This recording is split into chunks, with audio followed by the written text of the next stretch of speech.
the parent and the parenting. And the next few parts, we'll be looking at different parents from the scriptures and how their parenting style impacted their children. Today, we'll be looking at zero discipline parent. With a very good example is going to be David from the scriptures. In the book of 1 Kings, chapter 1, verse 6, the Bible spoke about Adonijah, who was going around trying to make himself a king. At no time did his father tell him that he was going to be the next king, but he was already moving around with the paraphernalia of kingship. And the scripture made a particular point there that I want us to take note of. The Bible said there was never a time that his father rebuked him for what he was doing. Some people may think, oh, maybe it was just Adonijah. But when you look at the scriptures, generally you discover that that was a repetitive style of parenting in the life of David. After Amnon defiled Tamar, the Bible said David was very hungry. Apart from that, he did nothing. In fact, when you look at some other translation, apart from the New King James or King James Version, the scripture said David heard about it, was very angry, but he did not speak a word to Amnon because he did not want to offend him, being the first son. I think that's the ERV version of the scriptures.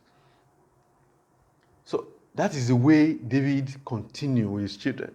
When Absalom killed Amnon and left, he came back after 3 years, there was no correction that was made by David. And that could have been one of the things that emboldened him to actually desire to take over the throne from his father. All the time he was diverting people from going to the king unto himself. Somebody might have told David that this is what Absalom was doing. But there was no correction, there was no rebuke, until it escalated to trying to overthrow David, his father. There's no way you can be a parent with no discipline and you expect your children to turn out good. It's not an act of love, but an act of weakness. And when you look at the story of David, even Solomon that he raised to be his successor did not do the job successfully because he could not transfer the kingdom onto the next generation without problems. At the end of the day, Solomon went ahead to marry 700 wives and had 300 concubines, with only 3 children to show for it, a son and 2 daughters, according to the scriptures. So what kind of training did he go through? This was Solomon that wrote a lot about parenting in the book of Proverbs, that wrote a lot about relationship in the book of Proverbs, that wrote a lot how to follow God in the book of Proverbs. Yet he himself lived a life that is similar to the life of a pagan.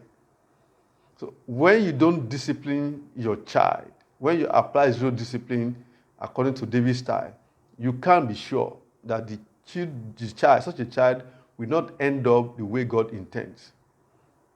Discipline does not injure a child, does not destroy a child when applied with the love of God in our hearts. God bless you.